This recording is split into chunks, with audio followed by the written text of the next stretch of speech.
नेताजी आपके गांव में आते हैं, आकर के बड़े बड़े वादे करते हैं। मैं राष्ट्रवाद खत्म कर दूंगा, मैं परिवारवाद को खत्म करूंगा, मैं जातिवाद को खत्म करूंगा और मैं शिक्षा, स्वास्थ्य और रोजगार की बात करता हूं।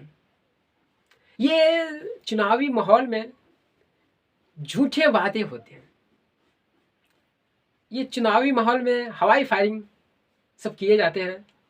और मैं बता दूं कि ऐसा टोपी पहन के नेताजी आते हैं और कहते हैं कि मैं परिवारवाद का खात्मा कर दूंगा। और ये टोपी हर एक पार्टी का अलग अलग रंग का टोपी होता है। जैसे राष्ट्रीय जनता दल का हरा टोपी होता है और बीजेपी का भगवा रंग का होता है और बहुजन समाज पार्टी का नीला रंग का होता है। और एक नई पार्टी आई है जिसका नाम है जन स्वराज। वह पार्टी जिसका रंग है पीला रंग, वो भी टोपी पहन के घूमती है। परंतु मैं इस तीनों पार्टी के अलावा मैं जन स्वराज को अलग रखना चाहूँगा, क्योंकि जो अभी हमारे रामगढ़ में उपचुनाव है, उपचुनाव में 4 पार्टियां बहुत टॉप ट्रेंडिंग में चल रही है। पहला है बीजेपी, राष्ट्रीय जनता दल, बीजेपी, आरजेडी, बसपा और जन स्वराज। यानी कि भारतीय जनता पार्टी, राष्ट्रीय जनता दल, बहुजन समाज पार्टी और जन स्वराज, ये 4 पार्टियां हैं। और 4 पार्टियों में से मैं जन स्वराज को अलग रखना चाहूँगा। और ये जो 3 पार्टियां हैं, मैं 3 पार्टियों के बारे में आज अच्छे से जनताओं को मैं बताना चाहूँगा आखिरकार क्या है। वोट डालने से पहले एक बार आप इस वीडियो को देखिए और देखने के बाद आपके अंदर वो आपके अंदर छिपा हुआ राज उभर आएगा। लोग कहते हैं कि नेता सब चुनाव में आते हैं और आ करके चुनाव में 10 दिन 15 दिन घूमते हैं गांव गांव, और घूमने के बाद जीत जाने के बाद हमारा काम नहीं सुनते, हमारा सुनते ही नहीं है। कैसे सुनेंगे भाई? मैं यही बताने आया हूँ, मैं यही पूरा समझाने आया हूँ। जो बीजेपी, आरजेडी, बीएसपी और जन स्वराज, ये 4 पार्टियां हैं। चारों पार्टियों के बारे में मैं अच्छा से समझाऊंगा, बताऊंगा। आखिरकार आप जिसको मन है उसको वोट दीजिए, परंतु ये ध्यान दीजिए, ये देखिए। चलिए आप बताते हैं फटाफट से।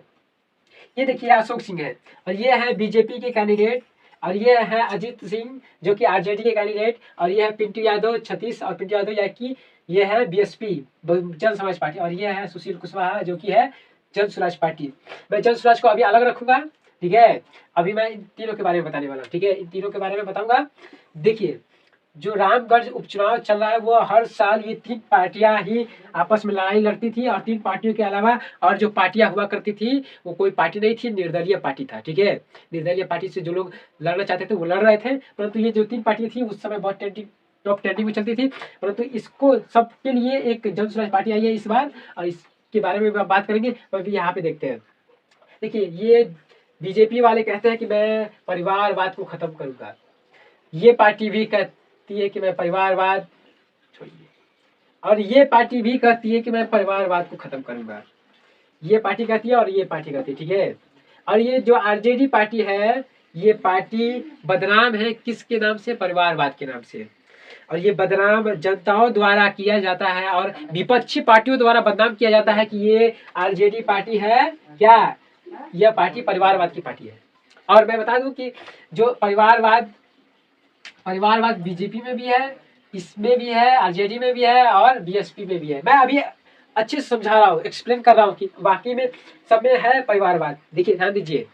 ये व्यक्ति कहते हैं कि ये अशोक सिंह जी कहते हैं कि मैं परिवारवाद को खत्म करूंगा, मैं परिवारवाद को खत्म करूंगा, मैं भ्रष्टाचारियों को जेल भेजूंगा, और मैं नया समाज का उद्भव करूंगा।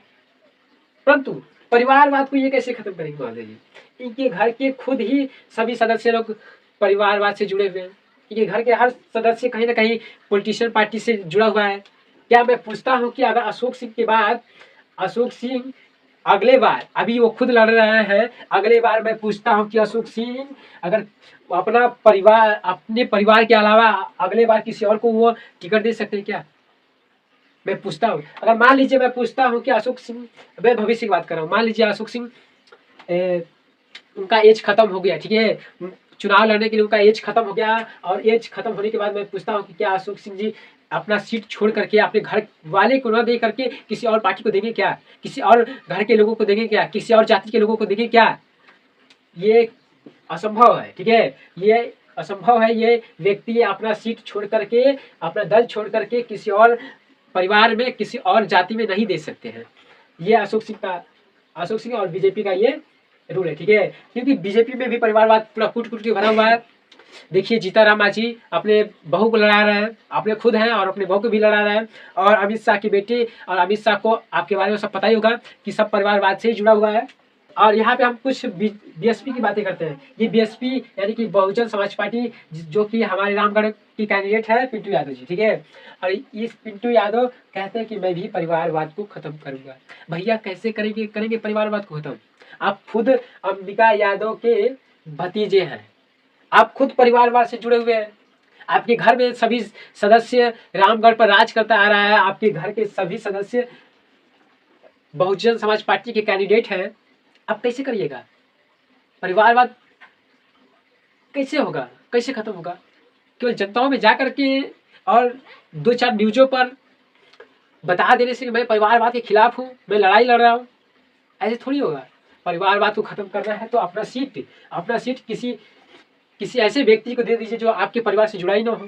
किसी ऐसे व्यक्ति को दीजिए जो आपके परिवार से जुड़ा ही नहीं हो और आपकी पार्टी में उसका अहम रोल रहा हो, आपके पार्टी में उसका अहम रोल रहा हो, आपके साथ साथ चल रहा है, आपका हर समय योगदान दे रहा है, आपके जीतने में सहायक दे रहा है, तो आप अपने इस बार लड़िए और अगले बार आप अपना सीट छोड़ के किसी और जाति में, किसी और परिवार में दे दीजिए। परिवारवाद खत्म हो जाएगा। परंतु ये महोदय जी नहीं दे सकते, ये महोदय जी भी नहीं दे सकते, क्योंकि इनको भी परिवारवाद से जुड़ा रहना है और ये समाज को पता नहीं चलना चाहिए, ठीक है? और ये आरजेडी पर पूरा इल्जाम लग जाता है कि आरजेडी जो राष्ट्रीय जनता दल है परिवारवाद का दल है। आरजेडी का स्थापना लालू जी के नेतृत्व में होता है और बताया जाता है कि आरजेडी पूरा परिवारवाद है। जनताओं द्वारा बताया जाता है कि आरजेडी पूरा परिवारवाद करती है। परिवारवाद, इसमें आपको बता दें कि अभी हमारे रामगढ़ में उपचुनाव चल रहा है। उपचुनाव में जो जगतानंद के बड़े बेटे सांसद हैं, ठीक है? बड़े बेटे सांसद हैं, उससे पहले विधायक थे और उसके बाद वो सांसद हो गए। और जब पद खाली हुआ तो वो अपने छोटे भाई को दे देते हैं टिकट, ठीक है? अपने छोटे भाई को टिकट देते हैं कि तुम लड़ो, और तुम लड़ने के बाद हमारे घर ही के लोग पूरा रामगढ़ पर राज करेगा। और बता दूं कि केवल राष्ट्रीय जनता दल ही परिवारवाद नहीं है। मैं बता दूं कि बीजेपी, बीएसपी और ये तो पूरा मतलब इन सबों का ग्रुप है, ठीक है? ये तो इसके बारे में बात ही नहीं करना है। और ये भी पूरा परिवारवाद है। इससे भी परिवारवाद कभी खत्म नहीं हो सकता है और इससे भी कभी नहीं खत्म हो सकता है, ठीक है? ये भी परिवारवाद है। और ये जब अपना रैली निकालते हैं और गाँव में जाते हैं, क्या कहते हैं? बीजेपी जिंदाबाद, भारतीय जनता पार्टी जिंदाबाद, और भगवा टोपी लगा के कमल का फूल लेके, झंडा लेके चले जाते हैं गांव-गांव।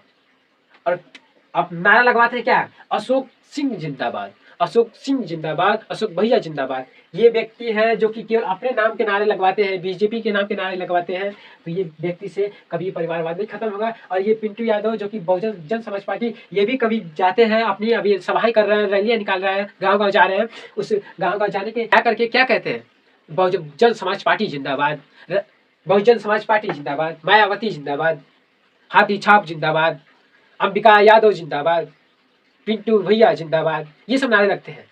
ये सब नारे केवल उनके परिवार से ही जुड़ा हुआ है और उनके पार्टी से ही जुड़ा हुआ है। तो ये यहाँ पर भी ये पार्टी कभी परिवारवाद नहीं खत्म कर सकती है, केवल झूठे वादे किए जाते हैं। और यहाँ पे भी पूरा परिवारवाद ही जुड़ा हुआ है। ये व्यक्ति और जाते हैं तो इनके रैली में किया जाता है अजीत सिंह जिंदाबाद, राष्ट्रीय जनता दल जिंदाबाद, अजीत सिंह जिंदाबाद, राष्ट्रीय जनता दल जिंदाबाद, तेजस्वी भैया जिंदाबाद, लालू यादव जिंदाबाद, लालू रबड़ी जिंदाबाद। ये सब यहाँ पे रैलियां निकाली जाती है। रैलियां में ये सब यहाँ पे नारे लगाए जाते हैं।